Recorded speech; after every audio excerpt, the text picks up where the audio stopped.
So I just spent £700 of my own money on the brand new GoPro Mission 1 Pro, and I'm going to be telling you the truth, the whole truth, and nothing but the truth about this camera. And you're going to want to stick around because it's going to shock you. Let's get straight into it.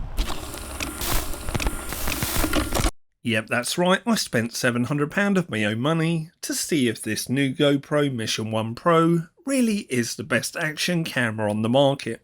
I'll be showing you image quality, stabilization, internal audio, its features and settings, and giving you a full honest review of this product to hopefully help you decide if it's the right camera for you. Oh, and also seeing if it really is worth that £700 price tag. Right, that's enough of the chitter chatter, let's get right into it.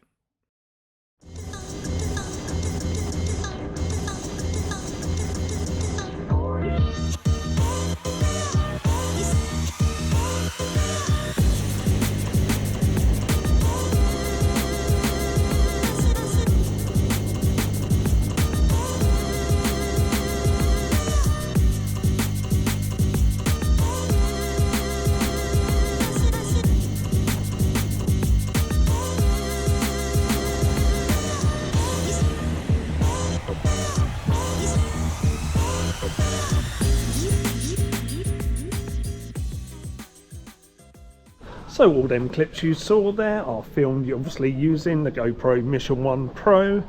We've got the bit depth set to 10-bit, and we've also got high bit rate. They're completely straight out of camera with no post-processing.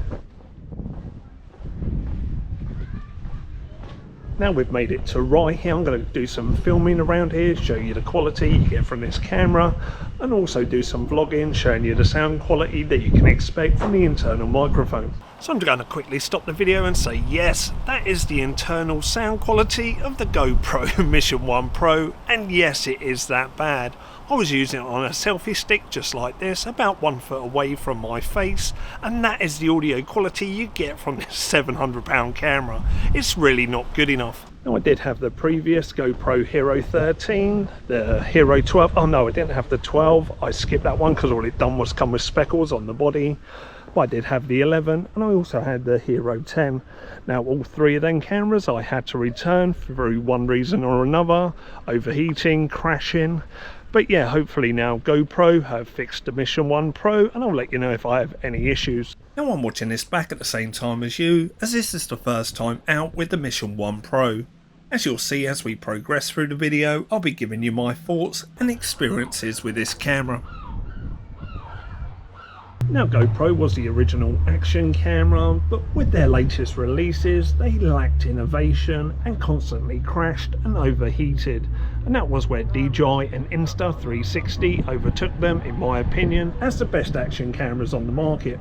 Now with a GoPro Mission 1 coming in at $699 US or 649 UK pounds, it's the most expensive action camera on the market. Now this is GoPro's answer to DJI and the Insta360 action cameras, and they're throwing it all into this one camera with its 1-inch sensor. Now is this enough to save GoPro? I'm not too sure. Let's take a look at some of its highlights and features and then I'll get back to you.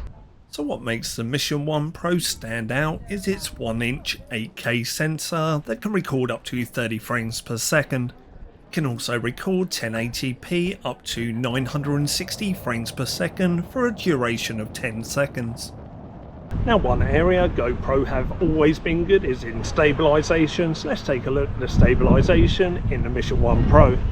And I'm glad to say that the stabilization in the GoPro Mission 1 Pro is absolutely outstanding. This clip here demonstrates the stabilization, and it looks like the camera is mounted to something solid on my motorbike, but really it's mounted to the selfie stick and is flapping about in the wind going 70 miles per hour like a pair of loose underpants. If you check out the shake on the windscreen, this will give you an idea of how much vibration is coming through the motorcycle and how much wind speed there really was. The fact that the Mission 1 Pro makes this look super smooth is absolutely fantastic, and the stabilization really is top tier.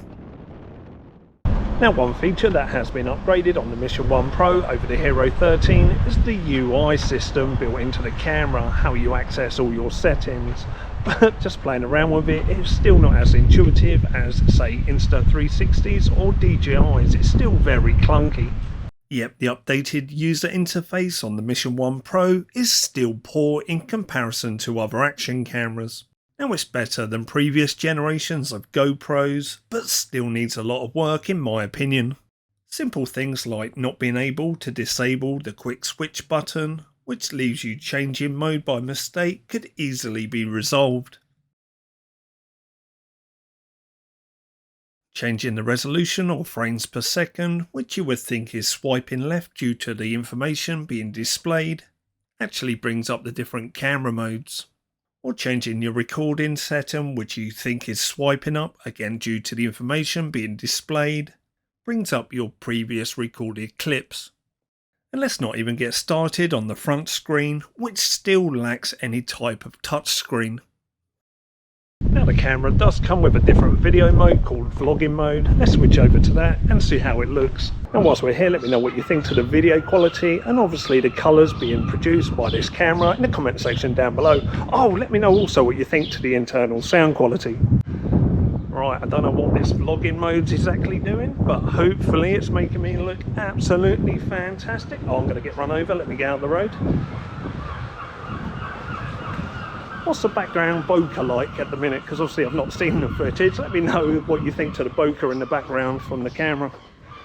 Right, where should we go next?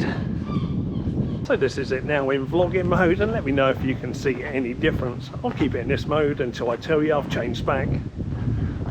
And yep, I couldn't tell any difference either. Both the vlogging mode and standard video mode look identical in my opinion. Now with this camera you can zoom into your video, but what's the word I'm looking for? Oh yeah, that's it, it's shit. If we zoom in 2 times it's not too bad. But if we zoom in 3 times we start to lose quality. And then zoomed in times 4, it's utter crap. Oh, and the other thing is, you can't actually zoom in whilst you're recording. You need to decide before you press record if you want to zoom in.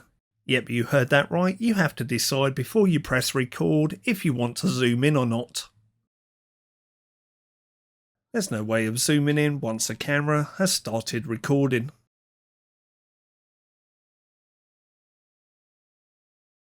Right, let's change into GoPro's low light mode now, and we'll see how that fares when we go into, obviously, somewhere low light.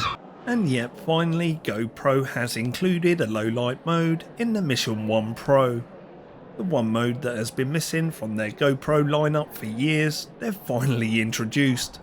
And I've got to say, it's actually pretty decent. I'll let this clip play through so that you get an idea of the performance of the Mission 1 Pro in that low light mode. But it's worth noting that the image quality is a lot brighter than it actually was on a day. So yeah, I'm pretty impressed with the low light performance of the Mission 1 Pro. Now how does it compare to say the DJI Action 6 or the Insta360 Ace Pro 2? Well, I'm going to save that for another video, so if you want to see that, make sure you hit that subscribe button down below. Now one thing I am unhappy with the Mission 1 Pro is that you don't get hardly any accessories in your bundle with the camera. Where DJI supply all your magnetic mounts, GoPro seems very reluctant to do this. Fly just went in me eye, god damn it. Now I'm not expecting it to come with a Gucci Laron case or anything like that, but when you're paying for the premium, most expensive action camera on the market, it would be nice to at least have 2 batteries in the kit and also a few mounting options, especially the magnetic type. Let me know what you think to the price of this action camera and all the accessories that come with it in the comment section down below. So what's my conclusion then to the GoPro Mission 1? Well, image quality I'll give an 8 out of 10. It's really solid. Audio quality I'm going to give a 1 out of 10. It's absolutely terrible. Stabilization I'm going to give 10 out of 10. It's superb. Now ease of use and that new UI system, that gets a 4 out of 10. It's still very clunky. And finally the price, it gets a 2 out of 10. It's easily £200 or £300 overpriced. So overall the final score, it gets a 5 out of 10. This camera unfortunately is simply overpriced. If you end up owning one and you run into someone with a DJI Action 6 or an Insta360 Ace Pro 2, the image quality is going to be very comparable. But they'll have better audio quality, better UI, just as good stabilization, and they'll also have £300 left in their wallet. GoPro are trying hard to tempt people with the 1-inch sensor, but it falls short in other areas. I said in one of my previous videos that GoPro isn't just a generation behind DJI and Insta360, they're actually 2 or 3 generations behind. The new Mission 1 Pro has got them closer, but it still falls short. If I was looking to buy an action camera, then it'd be either the DJI Action 6 or the Insta360 Ace Pro 2. Both are a lot cheaper than the Mission 1 Pro and arguably better. Let me know your thoughts below, and if you do own a GoPro Mission 1, do you agree with my review and scoring? Anyway, that's going to wrap up this video. If you've enjoyed it, please give it a big thumbs up. And if you want to see future videos from myself, hit that subscribe button down below, and I'll catch you in that next video. Thanks for watching everybody, see you soon.